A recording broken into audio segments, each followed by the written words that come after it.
I never planned to buy my cousin's company, but Jared never planned to stop mocking my tiny firm either.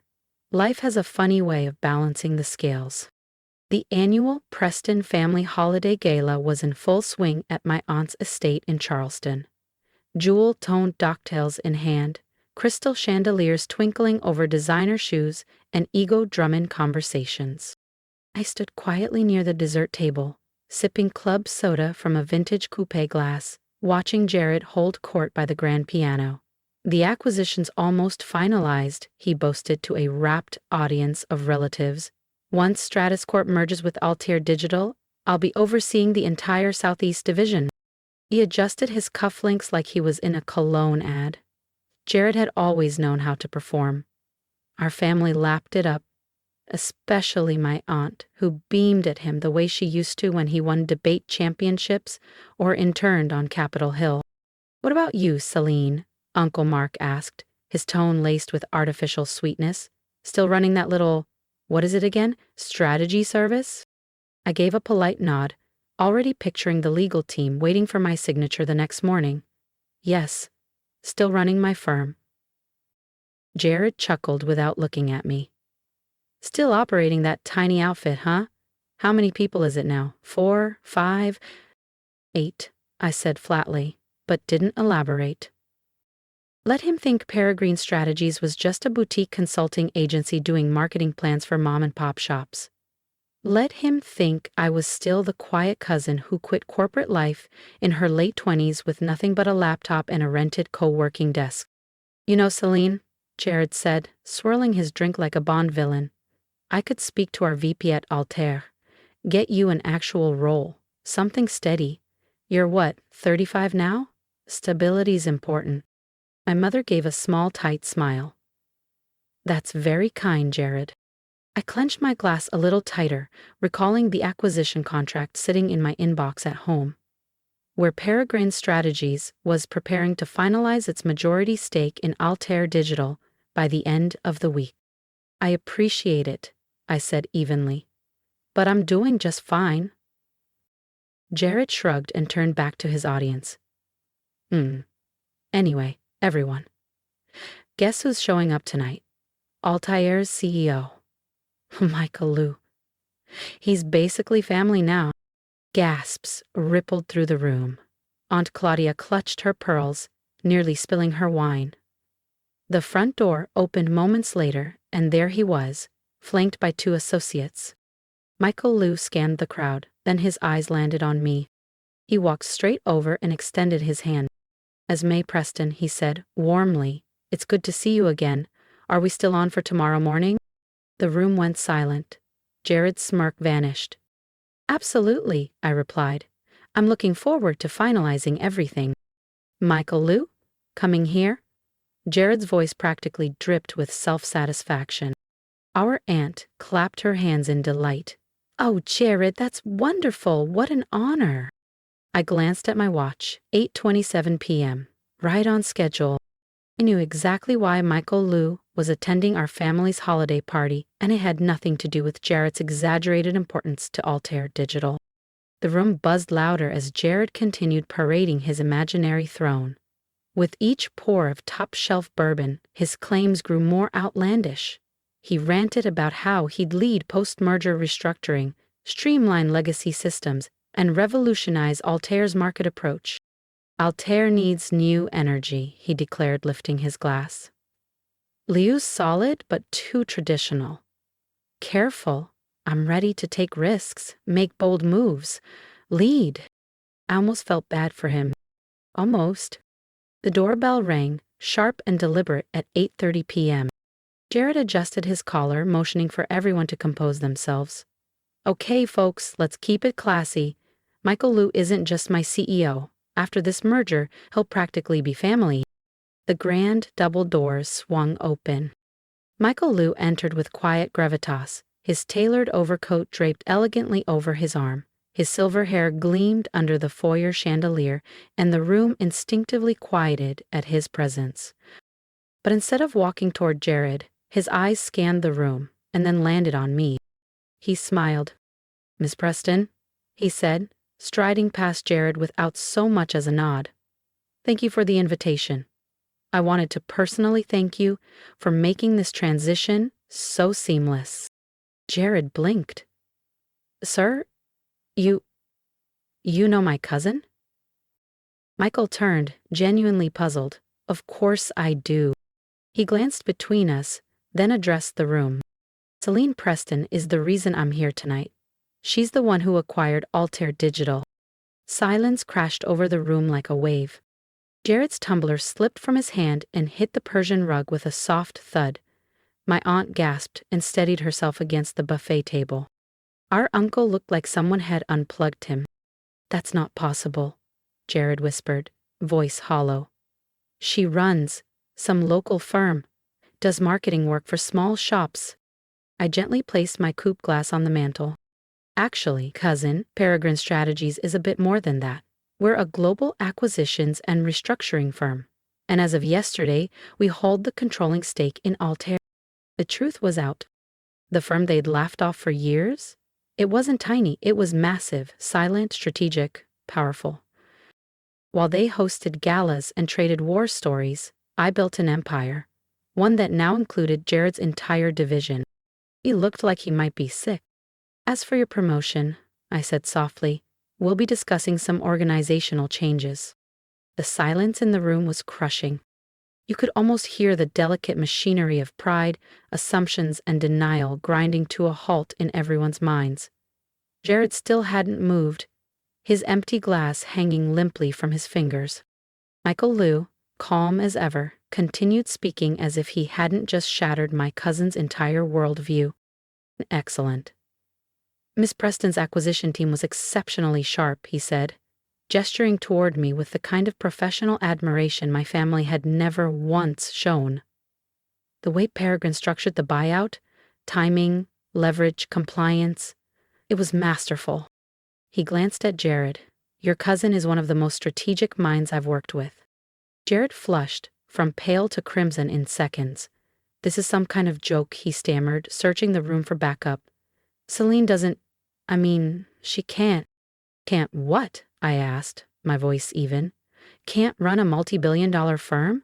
Can't outmaneuver a legacy board? Can't be more than just your freelancing cousin who left a stable job to chase a pipe dream? Our aunt finally spoke, her voice thin with disbelief. Celine, darling, why didn't you say anything? I turned slowly to face her. Because none of you ever asked, or wanted to hear it. Remember last Christmas? I added. When Jared joked about my internet hobby and you all laughed like it was cute? Or the year before, when Uncle Mark suggested I take community college classes to get back on track? Uncle Mark winced. We were just worried about you. Well, I said, swirling the last of my soda in the glass, Peregrine Strategies now manages over $12 billion, 0 cents in global assets. In the past 3 years, we've acquired 17 companies.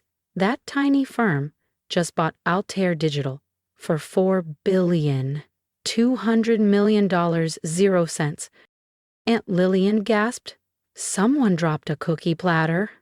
Jared's face contorted like he might actually scream. You can't do this, he hissed, stepping closer. You can't just buy my company. I've worked there for 8 years. I'm supposed to be the next division director. Michael Liu cleared his throat. About that. No, I said, cutting him off gently. Let me handle this. I turned to Jared, locking eyes. We need to talk about your role at Altair. His voice cracked. My role? I earned that promotion. You can't just walk in and... Your office, I said firmly. Now. The crowd parted as I led him down the hallway. Behind us, murmurs and shocked whispers filled the space. Jared slammed the door the moment we stepped inside. His executive mask? Crumbling fast. If you want to hear what I told Jared behind that office door, and how everything changed after, make sure to subscribe. The next chapter is where the real reckoning begins. How long, Jared demanded, his voice sharp. How long have you been planning this? Was this your twisted revenge scheme? I calmly sat in the leather chair behind his desk. His prized possession, his symbol of status and control. It felt oddly fitting. Across from me, Jared paced in tight, erratic lines like a man trying to outrun the truth. Believe it or not, Jared, I said, not everything is about you. Peregrine has been analyzing Altair for years. The fact that you work there? I shrugged. A curious coincidence. Coincidence? He gave a dry, bitter laugh. You expect me to believe that? You've always been jealous of my success. Without a word, I opened my phone and navigated to my banking app. A few taps later, I held up the screen. His eyes locked onto the number and widened. That can't be real. It's my personal liquid net worth, I said evenly.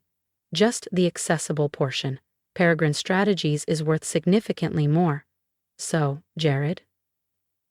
Remind me again, what does success look like to you? He sank into the guest chair across from me, the heat draining from his anger. His shoulders slumped. Why didn't you ever say anything? Would you have listened? I leaned back, folding my hands. You were all so sure I was failing. Remember when I missed Uncle Mark's birthday dinner, and you told everyone I probably couldn't afford to fly home, that I was too embarrassed to admit it? His silence was answer enough. I was in Singapore, I continued, negotiating the Turner Industries acquisition. $2,800,000,000, 0 cents. But all of you assumed I was just making excuses. His face took on a pale, greenish hue. The Turner deal, that was you? He asked hoarsely. Then, the Madison merger last fall, the Carson buyout last spring. All Peregrine, I confirmed. We've been building a global empire in silence, while you were too busy lecturing me about real jobs. He buried his face in his hands. And now, he whispered, you own Altair. You own my company. Yes. I stood and smoothed the front of my slate gray dress. And as the new controlling partner, I have some concerns about the West Coast Division's leadership. His head snapped up. You wouldn't dare. Wouldn't I? I reached into my leather tote and pulled out a navy folder I'd prepared days ago. Let's talk about your performance reviews, Jared. The red flags. The compliance shortcuts. The missed deadlines. That's standard industry practice, he barked. No, I said, my voice low and firm. It's sloppy, it's arrogant. And under Peregrine's leadership, I said, sliding the folder into place, that ends now. Jared slumped back in his chair, the fight in him visibly draining. So that's it, he muttered. You're firing me? Your own cousin? Not firing, I said calmly. I'm offering you a choice. I opened the folder and turned it toward him. You can take a lateral transfer to our Minneapolis branch. Same pay, no promotion, fresh start. Or you can resign and we'll provide a 3-month severance package. His mouth fell open. Minneapolis? But my life is here? My network, my condo, Your inflated sense of importance? I offered. Your golf club access, your nameplate on the parking spot? Yes, you'd lose all of that. I locked eyes with him. But you'd keep your job, your choice. Jared stared at the paper in front of him, his fingers trembling slightly. This is cruel, Selene, he whispered. Using your power like this. It's cruel. Cruel? I repeated, standing slowly. Like mocking my business at every family dinner was cruel? Like calling me a failure behind my back was cruel? Like suggesting I take a job as your assistant was cruel? Through the heavy door, I could still hear the party voices buzzing, music playing, the clink of glasses. No doubt they were still spinning the story, trying to rewrite history. Pretending they'd always seen my potential. You have until New Year's to decide, I said as I walked toward the door. Oh, and Jared? I glanced back. That corner office you love so much? I'm turning it into a wellness lounge. His face twisted, but I didn't wait for a reply. When I returned to the party, my parents were huddled near the fireplace with Aunt Lillian and Uncle Russ. Their conversation died the moment I stepped into view. My mother moved forward, her arms stretched for a hug. Selene, sweetheart, we had no idea. All this time, and you've been so successful. Why didn't you tell us? I paused, stepping back slightly from her embrace. Would it have made a difference, Mom, if it wasn't flashy or public? Of course it would have, she said too quickly. We're your family. No, I said gently. You're people who share my last name. Family supports without needing proof. Family listens even when the story isn't impressive. My father cleared his throat. Celine, we may have misjudged some things, but we always wanted what was best for you. Did you? I asked. Or did you want what looked best to your tennis club circle? Michael Leyu approached just then, saving them from having to reply. Miss Preston, he said with a polite smile, I'll be heading out. We've got an early session tomorrow to go over integration. Of course, I said, returning the smile. My team will have the paperwork on your desk by 9. As he left, I heard my mother whisper to Aunt Lillian, Did you hear that? She has a team. And I nearly laughed out loud. Now they were proud. Now they were curious. Now that my success was loud enough for their social circles to applaud, they finally wanted to listen. Jared emerged from the hallway a few minutes later, dazed and unsteady, heading straight for the bar. He poured himself 2 fingers of bourbon with a trembling hand. The moment his glass hit the counter, a swarm of cousins and uncles surrounded him, asking questions he couldn't answer. For once he stayed silent. I gathered my clutch and coat. This wasn't how I had intended to reveal the truth. Not at a family gala. Not so publicly. But maybe that made it better. It was clean, final, impossible to dismiss. Leaving already? My father asked as I reached for the front door. But we've barely spoken. You must tell us more about your firm, your acquisitions, your team. I glanced at my watch. I've got a 6 a.m. flight to London, board meeting with a potential new acquisition. But it's Christmas, my mother cried. Yes, I said with a soft smile. And for the first time, you all truly understand why I won't be here. No more assumptions that I skipped family events out of shame. No more whisper campaigns suggesting I was broke, alone, or embarrassed. I'm leaving because I'm successful. Because I've built something extraordinary. And while you were too busy doubting me, I was too busy becoming someone who didn't need your belief. I paused at the door and turned one last time. Oh, and Jared, remember when you offered to put in a word for me at Altair? I let the moment hang. Don't worry about it. I think I'll manage. A look on his face nearly made up for a decade of condescension. Almost. As I drove down the long, oak-lined driveway, my phone buzzed with messages from relatives I hadn't heard from in years. Congratulations, let's catch up. We always knew you were going places. I deleted every one of them. They say success is the best revenge, but they're wrong. The real victory isn't buying the company your cousin swore he'd run. It isn't outmaneuvering your entire family at their own game. The real victory is never needing their approval to begin with. 3 months later, Jared quietly accepted the Minneapolis position. My parents now introduce me as their visionary entrepreneur daughter, skipping the part where they once suggested I get an admin certification. As for me, I had just finalized another acquisition, a modest tech firm based in Savannah, Preston Dynamics, my father's retirement project, his pride and joy, the legacy he always dreamed Jared would lead. I had my assistant send over the ownership transfer letter. Sometimes silence says it best, especially when it comes with a header that reads, From the desk of your tiny firm owner. If my story resonated with you, I'd love to hear from you. Leave a comment. Tell me if you've ever been underestimated, overlooked, or told your dreams were too small. What did you do about it? Your support means everything.